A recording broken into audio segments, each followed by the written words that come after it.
تو اگر آپ سنت سے پیار کرتے ہیں تو یہ سنت رسول خدا ہے، بے شک بلکہ تمام نبیوں کے سردار کی سنت ہے بے کہ شک حسین کے غم میں رویا جائے۔ بے شک وہ آنکھیں رشک کے لائق ہیں بے جو شک غم حسین میں رو- برستی بے ہیں۔ شک بے اور شک یہ ہر ایک کا مقدر نہیں۔ ایک صحابیہ ہے کہتے ہیں یا رسول اللہ میرے تو 7 بیٹے فوت ہوئے اوپر نیچے، لیکن اس وقت نبی پاک کے ایک بیٹے حضرت ابراہیم کا وصال ہوا تھا، اور وہ وصال بھی بڑا عجیب ہے کہ ایک طرف ایک ران پہ حضرت ابراہیم کھیل رہے ہیں اور ایک طرف امام علی مقام کھیل رہے ہیں، اور فرشتہ آ کر پیغام دیتا ہے ان دونوں شہزادوں میں سے بیک وقت یہ دونوں نہیں آپ کی آغوش میں کھیل سکتے، ایک کو اللہ پاک واپس بلا رہا ہے۔ حضور نے دونوں شہزادوں کو دیکھا، کہا اگر ابراہیم دنیا سے جائے گا میرا بیٹا تو تنہا میرا دل دکھے گا، لیکن اگر حسین پاک جائیں گے تو میری بیٹی زہرا کا بھی دل دکھے گا۔ سبحان کوئی اللہ باپ بھی ہو وہ اپنی بیٹی کا دل نہیں دکھنے بے شک دیتا۔ بے شک حضور نے کہا کہ اے فرشتے جاؤ میرے رب کی بارگاہ میں عرض کرو میرا ابراہیم قبول کر لیں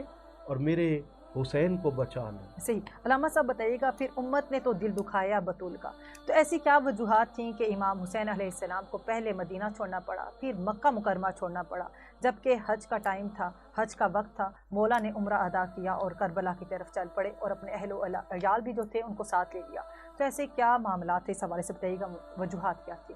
جب خوف زدہ حکمران ظلم پر مبنی حکومتیں کرنے والے اور عوام کے اوپر غیر خداوندی شریعت کی بجائے اپنے ذاتی احکامات نافذ کرنے کی کوشش کرتے ہیں تو ایسے حکمران ظلم، دھونس اور دہشت کی بنیاد پر اپنی حکمرانی چلاتے ہیں۔ بے شک یزید نفرت کا استعارہ کیوں بنا؟ صحیح یزید لعنت کا استعارہ کیوں بنا؟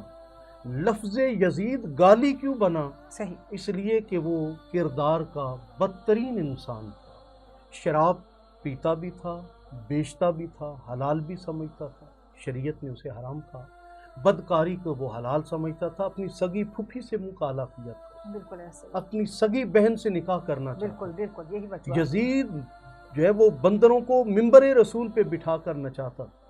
یزید جو ہے وہ کہتا تھا یہ وہی بنو ہاشم کا ڈھنگوسلہ تھا، وہ گویا پوری شریعت محمدی کا مذاق اڑاتا تھا، وہ نماز کو محض ایکسرسائز سمجھتا تھا، زکوٰۃ کو اور دیگر معاملات کے اوپر بھی وہ تنقید کرتا، گویا پوری شریعت محمدی کے نظام کے خلاف یزید ایک اپنا الگ نظام لے کر آیا، اور حسین وہ تھے جو فطرت پاک رکھتے تھے، جو آیا تطہیر میں لپٹے ہوئے تھے، جو چادر تطہیر میں لپٹے ہوئے تھے، اور مولا حسین وہ تھے جنہوں نے حضور کے ہاتھ میں ہاتھ دے کر بیعت کی تھی، جنہوں نے حضور کی زبان چوس کر خوراک لی تھی اور زندہ رہنا سیکھا تھا۔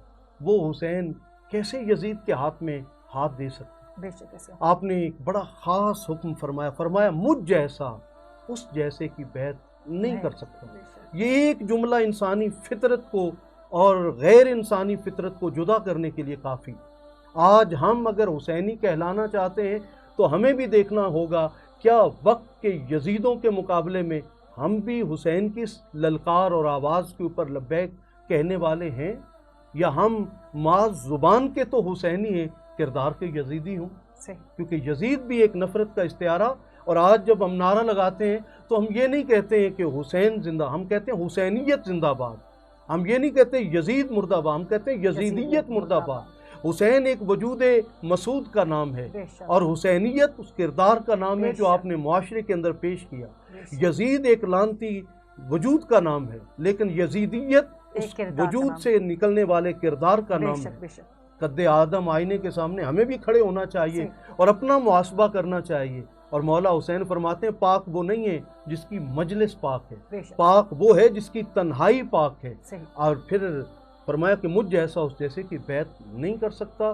کیونکہ وہ ننگے دین، ننگے ملت اور شریعت کا تارک اور شریعت کا مخالف اور دشمن ہے۔ اس مقام پر پھر ایک طرف وہاں جو موجود گورنر ہے وہ مولا حسین سے محبت اور نرمی والا سلوک کرتے ہیں، اس گورنر کو بدل دیا جاتا ہے، اور نیا گورنر جب آتا ہے تو پیغام ملتا ہے کہ آئیں 3 بندوں کے لیے۔ حضرت عبداللہ ابن زبیر کو بھی کہا جاتا ہے کہ آپ بھی آئیں، عبداللہ ابن عمر کو بھی کہا جاتا ہے آپ بھی آئیں، اور حسین ابن علی سے بھی کہا جاتا ہے آپ بھی آئیں۔ یہ تینوں نے بیعت سے انکار کیا ہوا تھا، صحیح دو نے تو رخت سفر پہلے ہی مکہ کے لیے باندھ لیا، کعبے میں چلے گئے، پناہ لے لی۔ مولا حسین گئے بنو ہاشم کے نوجوانوں کے ساتھ کہ اگر میری آواز بلند ہو تو تب بھی دیر نہ کرنا، فوراً اندر آ جانا، اور میری اگر آواز رک جائے تو بھی آپ نے احتیاط نہیں کرنی ہے، فوراً اندر آ جانا، سمجھنا معاملات ٹھیک نہیں ہیں۔ اس نے کہا کہ آپ یزید کی بیعت کریں۔ مولا حسین نے فرمایا کہ میں بیعت سے صاف انکار کرتا ہوں۔ ایک لفظ لا نے، ایک انکار نے مولا حسین کو صبح قیامت تک کے لیے زندہ کر دیا۔ ایک شاعر نے کہا تھا کہ ہونے لگے جب فیصلے ضمیر فروشیوں کے، قائم رہو حسین کے انکار کی طرح۔ وہ انکار حسین صبح قیامت تک لا کی ایسی بنیاد بنی کہ آج بھی بدی کے مقابلے میں، بد کرداری کے مقابلے میں، بے دینی اور بے شریعتی کے مقابلے میں، اور اقدار کی دینی اقدار کو سامنے لانے کے لیے جو انکار حسینی ہے وہ سند ہے انسانیت کے لیے۔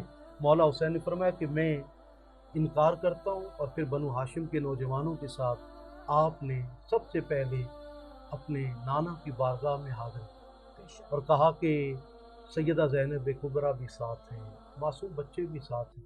کہا بابا عین ممکن ہے میں نہ بچ سکوں، ممکن ہے میں نہ رہوں، لیکن حسین وعدہ کرتا ہے آپ کا دین صبح قیامت تک محفوظ کر کے جاؤں۔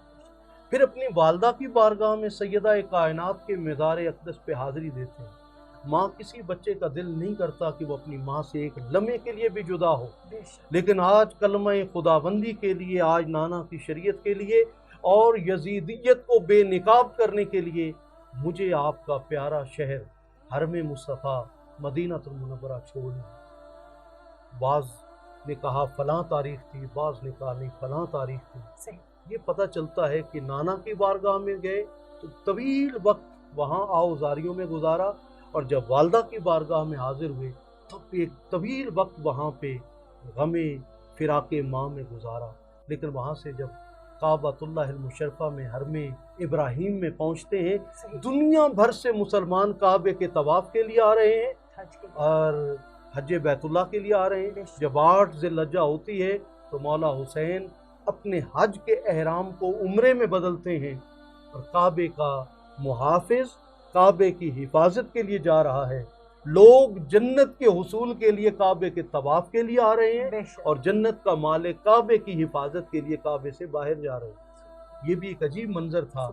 ہر جگہ آپ صدا دے رہے ہیں حل من ناصر ینصرنا، ہے کوئی مددگار جو ہماری مدد کرے، لیکن وہاں چند چنے ہوئے لوگ تھے جو مولا حسین کے ساتھ۔ آپ سفر آگے بڑھتا ہے اور فرزدق نامی ایک شاعر آپ سے ملتا ہے۔ اچھا، حرم مدینہ چھوڑا کیونکہ آپ جانتے تھے کہ یزید لعین پلیت شخص حرم مدینہ کا احترام نہیں کرے گا، حملہ آور ہوگا اور حرم مدینہ کا تقدس پامال ہوگا۔ میں حسین حرم مدینہ کا تقدس پامال نہیں ہونے دے سکتا۔ اور پھر وقت آتا ہے جب آپ کعبۃ اللہ المشرفہ یا حرم ابراہیم میں پہنچتے ہیں، مکہ شریف میں۔ پھر ہجرت وہاں سے کیوں کی؟ جبکہ وہاں متوقع تھا کہ اگر آپ یہاں رکتے تو ایک بڑا لشکر آپ کے ساتھ ہوتا، لیکن آپ نے فرمایا نہیں، مجھے ہجرت کرنی ہے یہاں سے، کیونکہ یزیدی فوج اگر یہاں حملہ آور ہو گئی تو حضرت ابراہیم کے حرم کا تقدس پامال ہوگا۔ انہوں نے یہ بھی نہیں دیکھنا کہ یہ ایام حج ہیں، انہوں نے یہ بھی نہیں دیکھنا کہ یہ وہ مقدس مہینے ہیں جن کا احترام جو ہے وہ زمانہ جاہلیت میں کفار بھی کرتے تھے۔ بالآخر آپ نے وہاں سے بھی رخت سفر باندھا اور کربلا کی طرف، بلکہ یوں تو کہیے کہ آپ کوفہ کی جانب بڑھتے چلے جا رہے تھے، لیکن کوفہ سے پہلے ہی آپ کا راستہ رک گیا۔ بسم اللہ الرحمن الرحیم۔ علامہ صاحب کوفہ کی تاریخ کی طرف بھی بڑھتے ہیں۔ علامہ صاحب بتائیے گا امام حنفیہ کو امام حسین علیہ السلام علیہ مقام نے کیا وصیتیں کی تھی جانے سے پہلے؟ سب سے بڑی وصیت تو یہ تھی کہ امام علی مقام نے یہ فرمایا کہ میں خرجت لاصلاح امت جدی، کیونکہ میں منصب امامت پہ فائز ہوں، میں ہادی امت ہوں اور رسول اللہ صلی اللہ علیہ وسلم کا وارث ہوں، میں خانقاہ محمدیہ کا سجادہ نشین ہوں، حاضر سروس۔ اس وقت جو پیر تھے امت کے لیے وہ امام حسین تھے، جو وقت کے امام تھے وہ امام علی مقام تھے۔ ہزاروں خطوط اہل کوفہ کے آئے کہ یہ مرکز علویت ہے، یہ مرکز امام حسن ہے، کوفہ آپ مدینہ کو چھوڑیں اور ہمارے پاس آئیں، ہم رہنمائی کے لیے مرے جا رہے ہیں، ہم رہنمائی کے لیے بڑے بے چین ہیں۔ اور جب آخری خطوط آ رہے تھے ان میں تو یہاں تک کہا کہ اگر آپ تشریف نہ لائے تو حشر کی میدان میں ہم آپ کے نانا کی بارگاہ میں شکایت کریں گے کہ ہم نے ہدایت اور رہنمائی کے لیے تو درخواست کی تھی لیکن وقت کے امام تشریف نہیں لائے۔ اب یہ ایسا معاملہ تھا، مرحلہ تھا جہاں امام عالی مقام نے کہا کہ اب جانا میرے اوپر لازم ہو گیا ہے۔ فرمایا خرجت لاصلاح امت جدی، میں اپنے نانا کی امت کی اصلاح کے لیے جا رہا ہوں، میں امر بالمعروف و نہی عن المنکر کے لیے جا رہا ہوں۔ اور ایک میں تو آتا ہے کہ آپ فرماتے ہیں کہ نانا کی امت مردہ ہو گئی ہے، میں اسے زندہ کرنے جا رہا ہوں۔ مطلب امت مردہ کیسے ہے؟ کیا امت نمازیں نہیں پڑھتی تھی؟ ہر بالغ نمازی تھا۔ کیا امت روزے نہیں رکھتی تھی؟ سارے بالغ روزہ دار تھے۔ کیا زکوٰۃ نہیں دیتی تھی؟ بھئی زکوٰۃ دینے والا ملتا تھا، لینے والا نہیں ملتا تھا۔ کیا امت حج نہیں کر رہی تھی؟ جن کو استطاعت حاصل تھی کعبہ حاجیوں سے بھرا ہوا تھا، پھر امت کیسے مردہ ہے؟ مطلب یہ ہے کہ نمازی ہو کر بھی، روزہ دار ہو کر بھی، حاجی ہو کر بھی، زکوٰتیں دیتے ہوئے بھی امت مردہ کیسے ہے؟ اس لیے کہ جو اپنے وقت کے امام کو نہ پہچانے وہ زندہ ہو کر بھی مردہ ہے۔ مطلب وقت کا فرعون، وقت کا حامان، وقت کا نمرود، وقت کا یزید، اور امت اس کے ہاتھ پہ بیعت کر لے اور اپنے وقت کے امام کو تنہا اور بیگانہ کر دے، اور ایسا کہ اپنے ہی شہر کے اندر غریب الوطنی کا شکار ہو جائے، اس کا مطلب یہ ہے کہ ایسی امت زندہ ہو کر بھی مردہ ہے۔ اور میں نے رسول اللہ صلی اللہ علیہ وآلہ وسلم کا ایک فرمان یہ بھی پڑھا کہ جو اپنے وقت کے امام کو نہ پہچانے اور پہچان کیے بغیر دنیا سے چلا گیا وہ نفاق کی موت مرا، منافقت کی موت مرا۔ گویا اس وقت بھی بہت بڑے بڑے شخصیات تھیں مدینہ المنورہ میں جنہوں نے یہ مشورے دیے کہ اے امام، راہ رخصت بھی موجود ہے اور راہ عزیمت بھی موجود ہے، جان بچانا فرض ہے، آپ نہ جائیے، یزید اتنا اچھا نہیں ہے، اس کی فوج بھی بڑی ظالم ہے، تو آپ نہ جائیے، مدینہ میں رک جائیے، ہم آپ کے ساتھ ہیں۔ کیونکہ جب جنگ صفین میں امیر شام کے مقابلے میں مولا علی شیر خدا کا لشکر مدینہ المنورہ سے نکلا تھا تو 1,00,000 صحابہ، تابعین، تبع تابعین اس لشکر کا حصہ تھے، جن میں 22 بدری صحابہ بھی موجود تھے۔ اور یہ امت کا اتفاق ہے اس بات پر کہ بدری صحابہ جس لشکر میں شامل ہوں وہی حق کی علامت ہوتی ہے، لیکن بدری صحابہ یہ جانتے تھے الحق مع علی و علی مع الحق لا یتفرقا حتی یعد علی الحوض، حق علی کے ساتھ ہیں، علی حق کے ساتھ ہیں، یہ کبھی جدا نہیں ہو سکتے، حوض کوثر پر بھی آئیں گے تو مجتمع ہو کر آئیں گے۔ اس لیے صحابہ بھی اعتبار علی کی ذات پہ کیا کرتے تھے۔ تو اس وقت یہ مشورے موجود تھے کہ آپ راہ رخصت اختیار کر لیں۔ آج بھی تمام فقہا نے یہ لکھا ہے تمام مسالک میں کہ اگر کسی نے آپ کی گردن پہ تلوار رکھی ہو یا گن آپ کے اوپر تانی ہوئی اور وہ کہے کہ کلمے کا انکار کر دو، دل میں اللہ پہ ایمان رکھے، جان بچانے کے لیے کہہ دے میں نے انکار کیا، تو جان بچانا فرض ہے۔ لیکن مولا حسین، مولا حسین ان کے سامنے بھی راہ رخصت موجود تھی کہ ظاہراً بیعت کا اظہار کر دیتے، دل میں نفرت رکھتے، لیکن نہیں، منصب امامت کا تقاضا یہ تھا کہ راہ رخصت کو چھوڑ کر راہ عزیمت کو اختیار کیا جائے۔ اور جو پرعزم ہستیاں ہوتی ہیں، جو صاحب استقامت ہستیاں ہوتی ہیں، جنہیں اللہ نے عزت و عظمت کا تاج پہنایا ہوتا ہے، وہ راہ رخصت کو اختیار نہیں کرتی ہیں، وہ راہ عزیمت کے مسافر ہوتے ہیں۔ اور عظمتوں کا وہ راستہ آپ نے اپنایا کہ صبح قیامت تک حسین تو مثالی بن گئے، لیکن جو حسین کے مقابلے میں آیا وہ ذلت و رسوائی اس کا مقدر بنتا چلا گیا۔ امام عالی مقام امام حسین نے جن وجوہات کی بنا پر جو ہے وہ مدینہ المنورہ کو چھوڑا، 10 نکات آپ نے جو امام محمد بن حنفیہ کو دیے، ان میں سے بڑے عام ترین باتیں ان میں یہی تھا کہ میں امر بالمعروف و نہی عن المنکر کے لیے جا رہا ہوں اور کلمہ اعلائے حق کے لیے جا رہا ہوں، کیونکہ حضور نے فرمایا تھا سب سے بڑا جہاد ظالم جابر بادشاہ کے سامنے کلمہ اعلائے حق بیان کرنا ہے، اور جانشین رسول، وارث رسول کا یہی منصب تھا کہ وقت کے یزید کے سامنے سر جھکانے کی بجائے کلمہ اعلائے حق کرتے. اسی لیے آج حسین بھی زندہ باد ہے اور حسین کے نام لینے والے بھی زندہ باد ہیں. اسی کے ساتھ ہمارے پروگرام کا وقت جو ہے اختتام پذیر ہوا.